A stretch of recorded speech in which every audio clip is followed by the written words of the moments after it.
Welcome to Construction Champions Podcast, where we are burning the house down and rebuilding it twice a week. I'm your host, Ron Nussbaum, and I am here to help you become the champion that you're meant to be.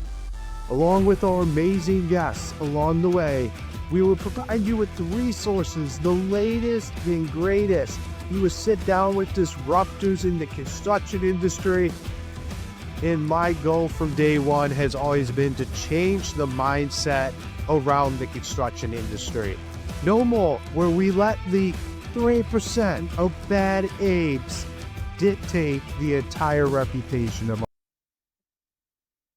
Welcome back, Construction Champions, to another episode. I'm your host, Ron Nussbaum, a facilitator, Ron Nussbaum. See, I messed that up. It's been like 3 episodes in a row that I got it right, and then I just messed it completely up.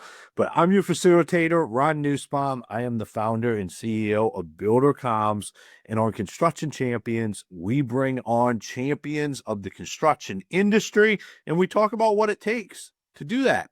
We leave you with actionable items. We give you stuff to think about, and we just are out here changing the mindset around the construction industry. And you're part of that because you're here listening. And how do we do that? Is I bring on amazing guests and we have amazing conversations. And today is no different. Mark, it is fantastic to have you here with us today. Oh, hey, mate. It's nice to be here. Thanks for inviting me. Awesome, man. Well, before we dive into it, why don't you introduce yourself to all the construction champions out there?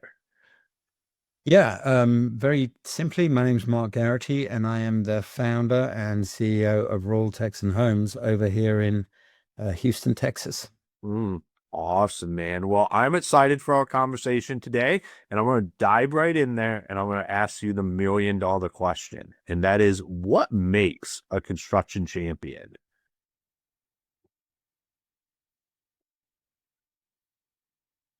Yeah, probably $1 billion question with inflation. And I assume everyone's answer is different, but for me, it's not about volume. It's definitely not about ego. There's a couple of words that stand out for me, and probably the main one is responsibility.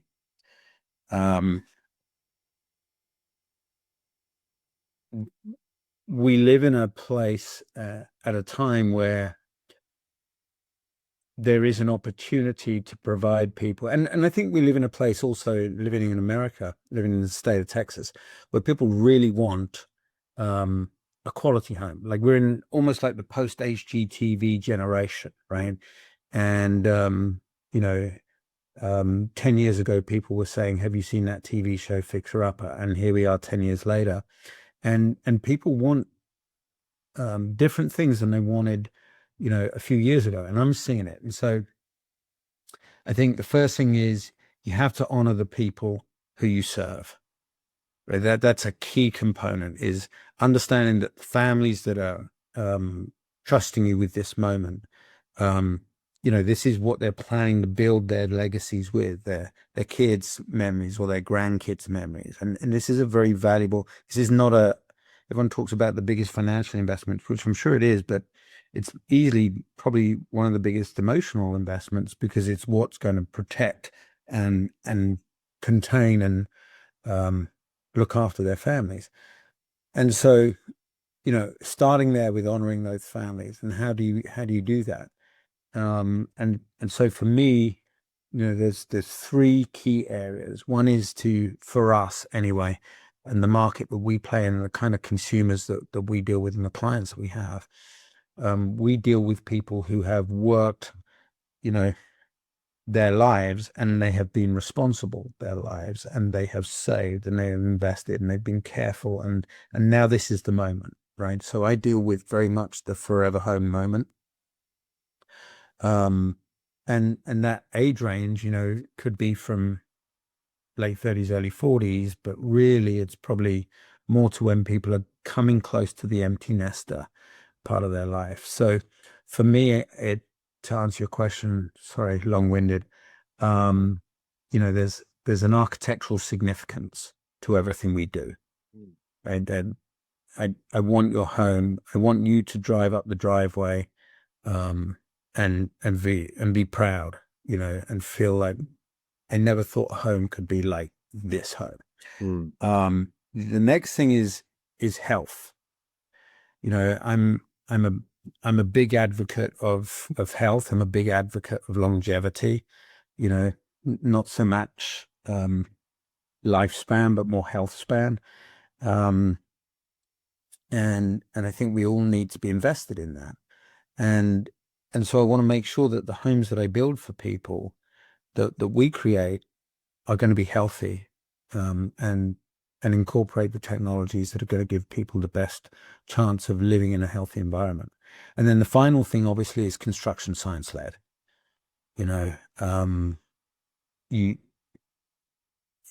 This will possibly blow your mind, but locally here, there's nobody that's really kind of building to the IRC 2024 codes.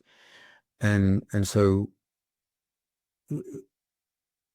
and maybe, as you can tell from my accent, where I'm from, I'm not from around here originally. So it blew my mind when I moved here like almost 20 years ago. And I'm like, surely everyone has to do that, right? New code comes out, you have to comply, but apparently not.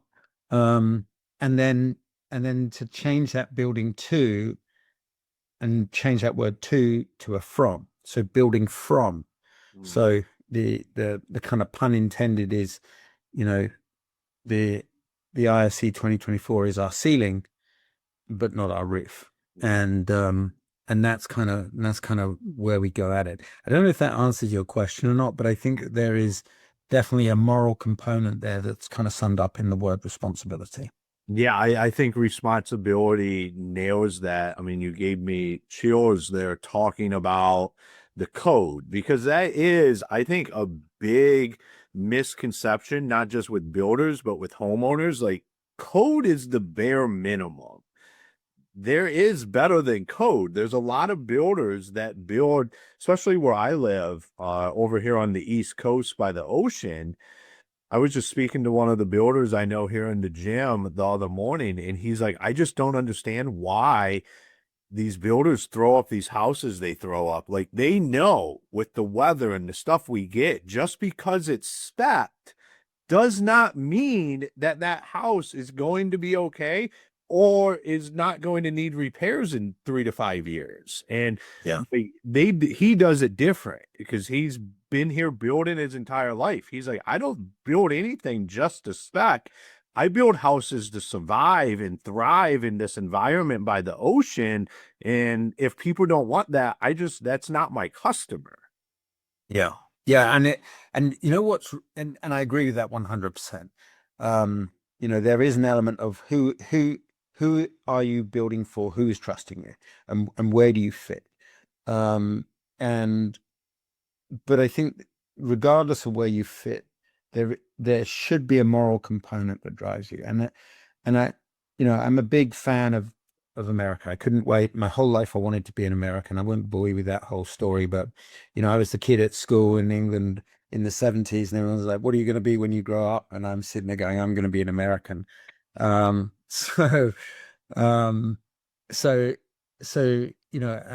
I love the free market. I love, and I'm a big fan of what capitalism can create, and also what it can prevent.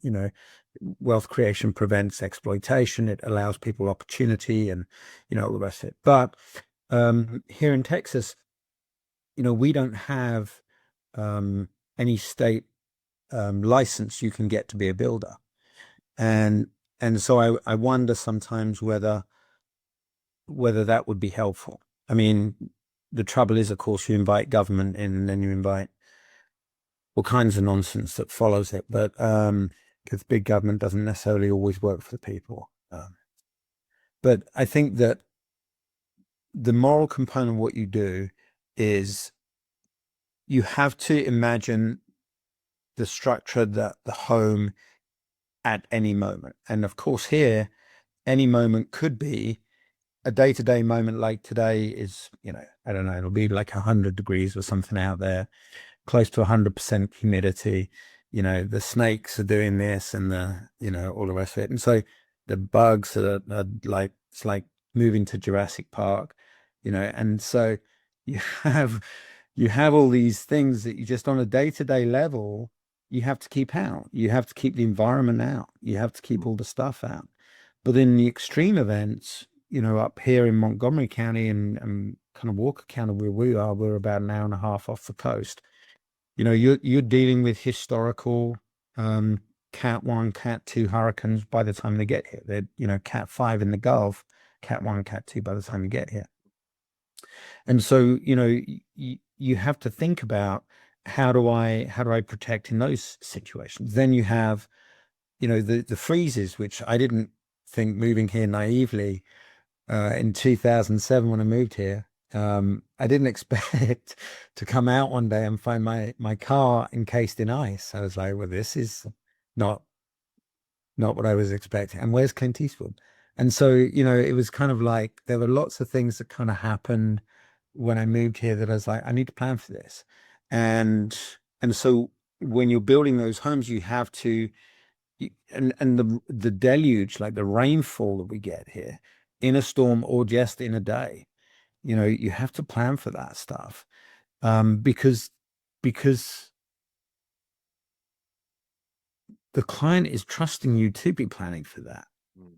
If you're doing something like, I'm not making chicken sandwiches here. Like I'm giving someone their home and I feel like you better bloody be worth it, And so that kind of is the starting point. That's the kernel. And actually, I got into the business in a very weird way because I went through a home build here and with a builder. I should remain nameless. I don't want to name and shame people, but because they did an average job, and it was just very disappointing.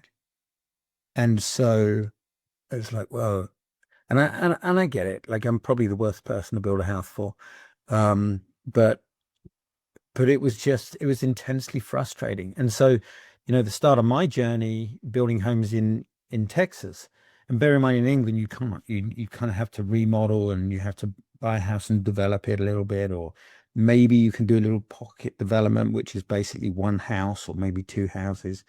And so actually building here is like, this is awesome. Like I can create stuff. I can, anyway, so that was what kind of germinated the seed originally, back in 2009, 2010. And then I just had to wait for the banks to get to the point where they would actually allow people to borrow money to build things. And so that took a couple of years longer, but I think that's it. If you want to be a construction champion, who are you championing? Right. And it's not, like I said, you're not championing yourself. You're championing the client. You're de facto, standing up for them. And so, that takes some thought, that takes some process, that takes some intentionality. You can't do it by accident, And so for me, that's what this business is all about. And that's why I wanted to start in this crazy journey. My attorney always says to me, I think you're nuts. So there must be an element. I don't know if it's is it a shared thing where there's an element of crazy and frustration in everyone you meet?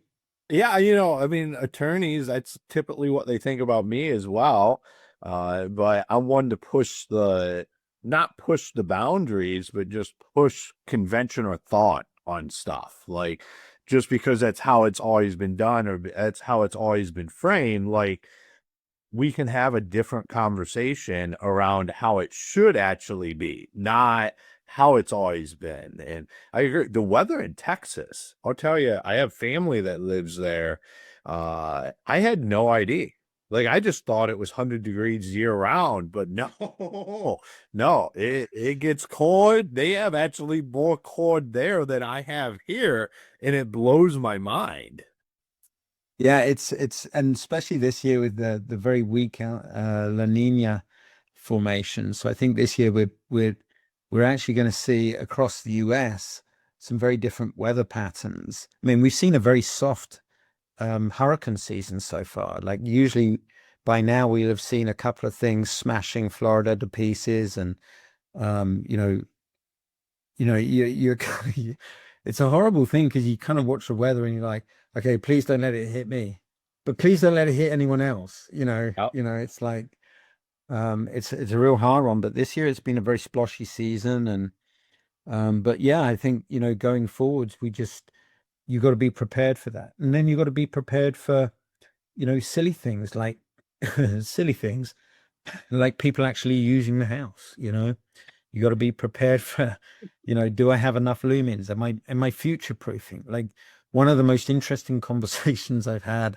recently, and I get that people don't always share my vision, but there's two things I always wanted in my life, right? When I was growing up, is like if I could have a chauffeur and a chef, I would be so much more productive. And thanks to people like Elon Musk, both of those things are now pretty much on the horizon, right? And so our homes need to be ready for what's coming next. Like, what are we, 2025? So 20 years ago, we didn't have an iPhone, and so the world has changed dramatically. And so our homes have to be ready for continued expansion, just electrification, but also in terms of, everything's getting buried so deeply behind things. You've got to have systems of work.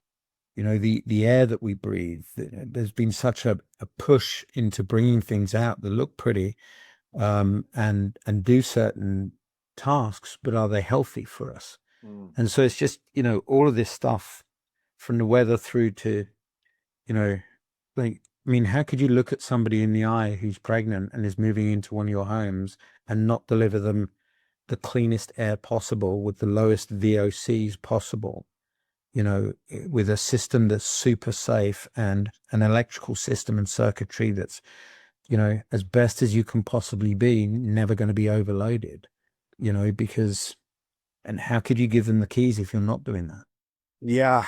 And I think a lot of that comes back to, like you said, the responsibility, but also that we, as an industry, tend to build to the floor, and we don't look at it's why we have houses today being built that don't have the power supply they're going to need in, say, 5 years for what things are bringing, when it's not necessarily easy. It's more of the mindset shift is harder than actually having to do it and looking at and saying, all right, 5 to 10 years from now, this is what this house is going to need from, like you said, the air supply, the power to the house. That's a huge one right now because they're developing entire communities that don't have the power to do what we need them to kind of do now, let alone in the future. And what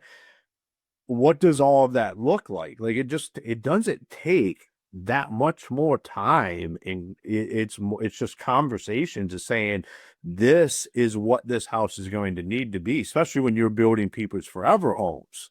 Yeah. They don't want to be doing something in 5 years. They don't want to be doing something in 10 years that is a required upgrade. They might want to change some things, do some paint work and stuff like that in 5 to 10 years, but they shouldn't have to change the infrastructure of their house. Right. Right. And you're 100% right. And and and I think that it's hard to sometimes it's hard to be empathetic for other people in the industry. Because you find yourself pushing a boulder up a hill a lot because of the actions of other people. But every so often you come across a terrific builder and you're like, okay, I'm not on this journey alone. I'm not in this fight by myself.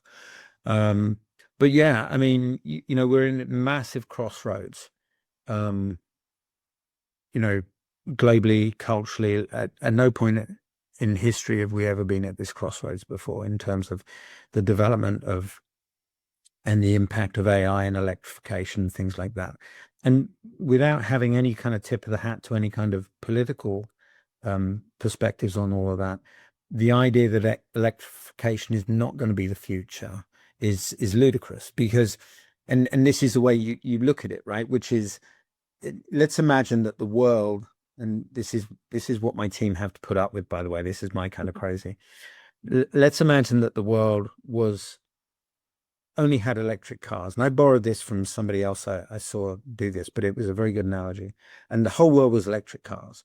And then you had to turn up, or I had to turn up and make a case for the internal combustion engine, and I'm like, okay, great. We've got this new thing and you can fill it up with fuel in like 5 minutes or less. Oh, fantastic. Great. So tell us about it. I mean, you can still do this at home. Oh, no, you got to go to this special place. You got to find these places, but it's 5 minutes or less. Oh, okay. But other than that, is it faster? No, it's way slower. Okay. Is it cleaner? Well, not at the unit itself. At the unit itself, it's definitely not cleaner.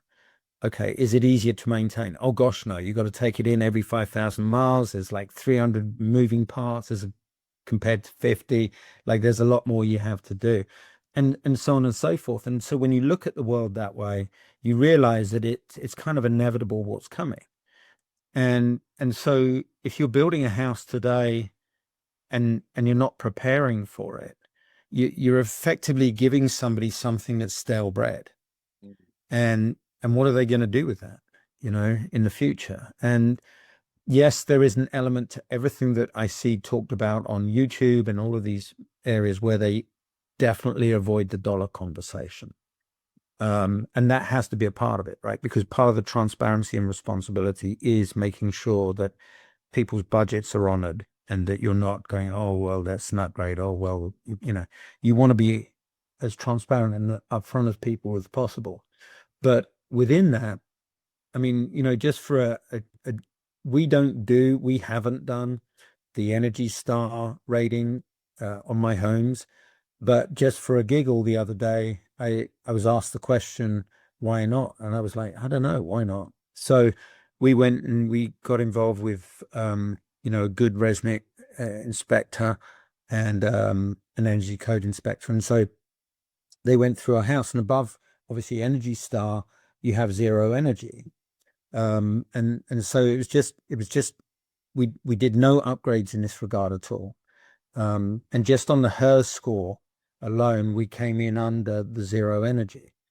And I'm incredibly proud of that because, beating not just Energy Star, but zero energy just out of the gates with our standard and included way that we design and build houses, is fantastic. So it's making houses efficient because, you have to do that because electrical systems are going to, work more or less based on that. Same thing with air conditioning and everything else. So that was a super fun moment. But I think beyond that, putting together systems that are future proof as well as a house that's going to last, because I come from a place where people build things to last a long time, or used to rather.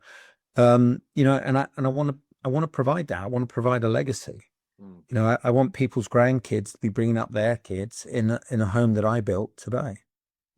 Yeah, I agree with that. I saw that same video and I was like, that is the best case I have ever heard for electric vehicles. Like when you poise it that way. And I totally relate with the pushing of the stone up the hill. It's a constant battle that I face, being out here doing what I do, being involved in the construction industry now from a service perspective. And I have a different understanding that I'm not just in it, and I see it from the entire picture. And I talk to builders and contractors all over the country on a daily basis. It does seem like we're pushing this border up this hill. And your last comment there about building stuff that lasts a long time. See, for me, that really matters. I think that has been kind of the downfall of the communities and stuff, is we build stuff that is designed to only last so long, be tore down. People don't have pride in that. Like when you look at what used to be great about a lot of places was the architect. It would last forever. People maintained it. They had a lot of pride in it.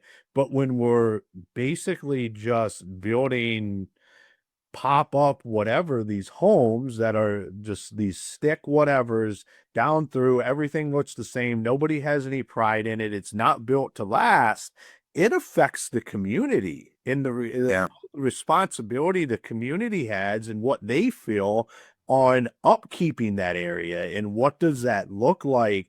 And I think we should have a shift back to how do we build stuff that's going to be here for the next 100, 200 years, and people have pride in it.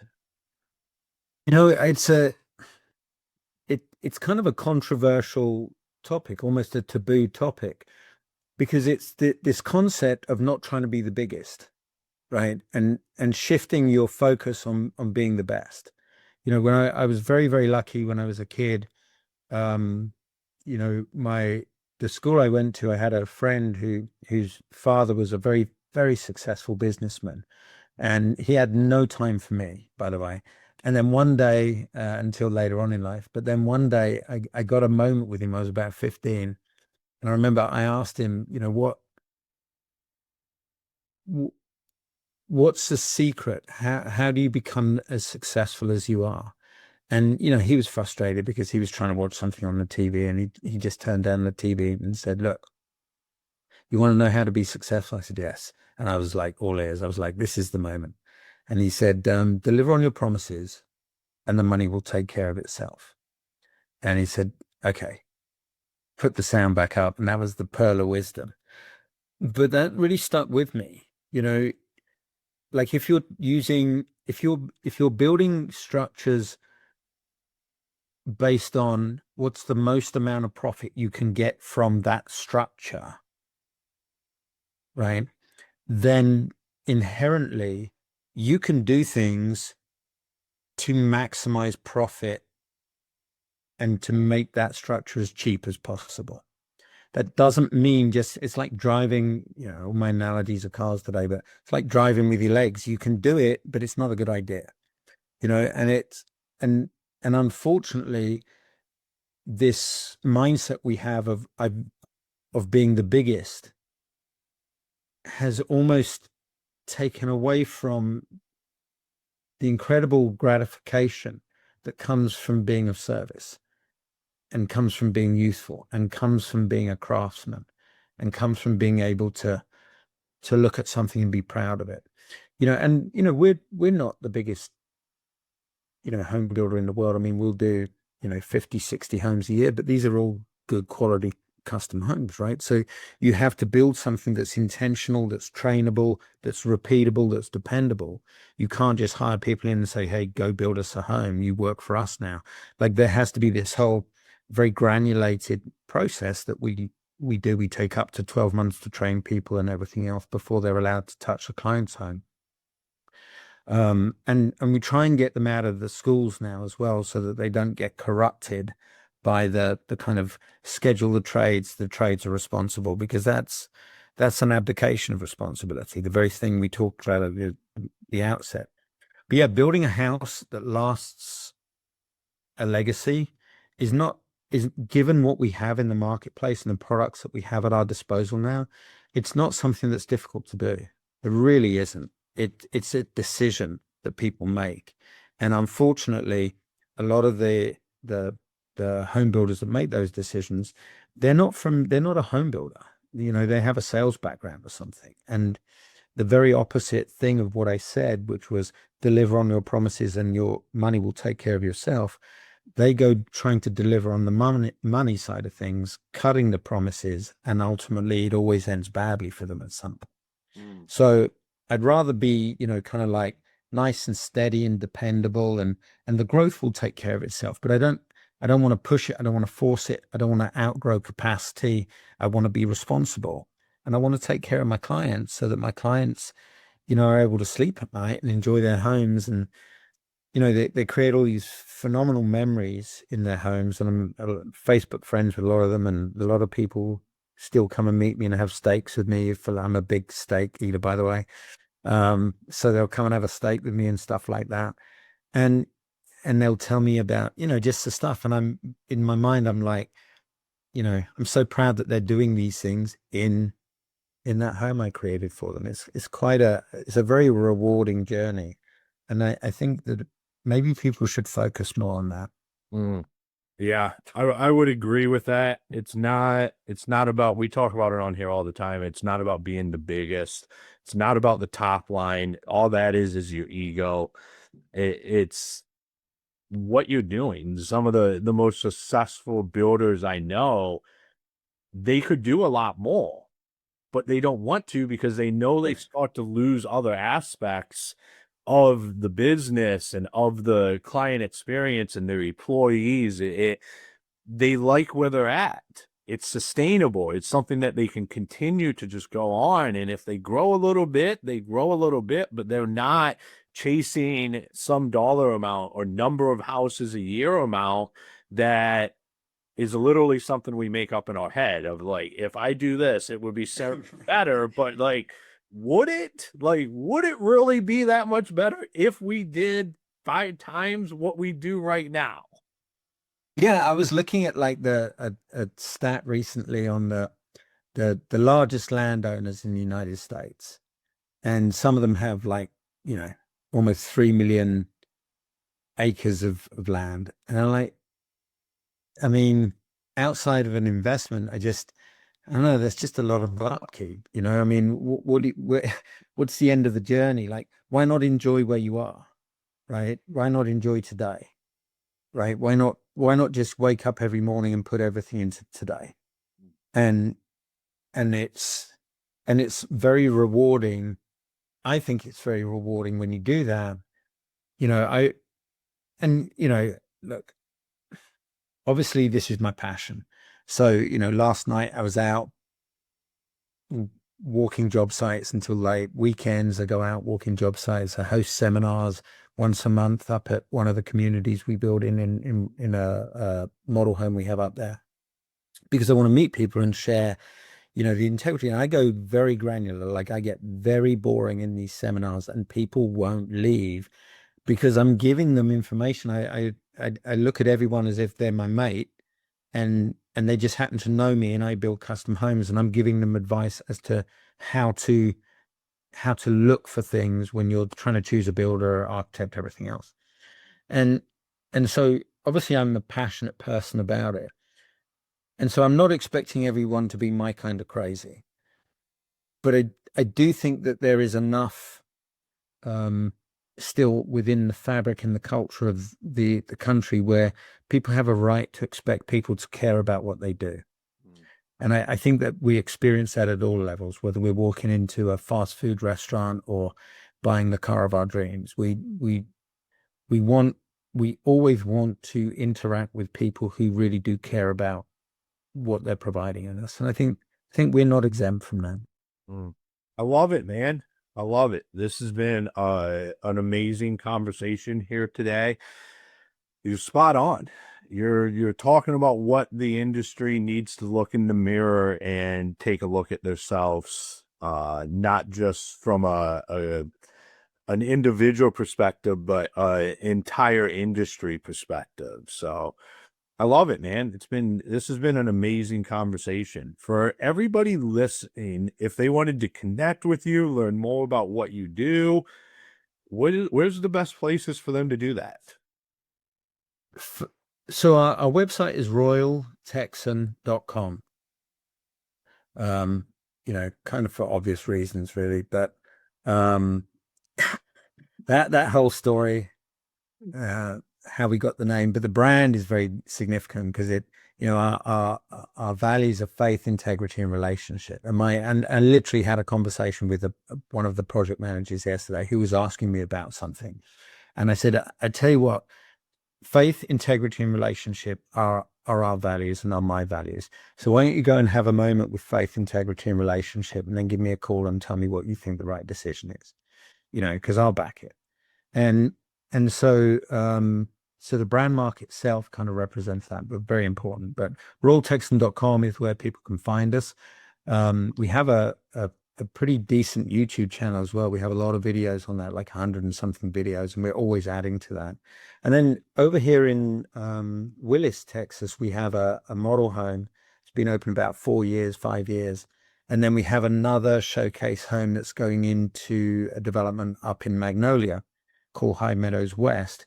And then we have two model homes coming up, I think should be opening next year. One in the estates of Texas Grand Ranch, which is up close to Huntsville, really beautiful location.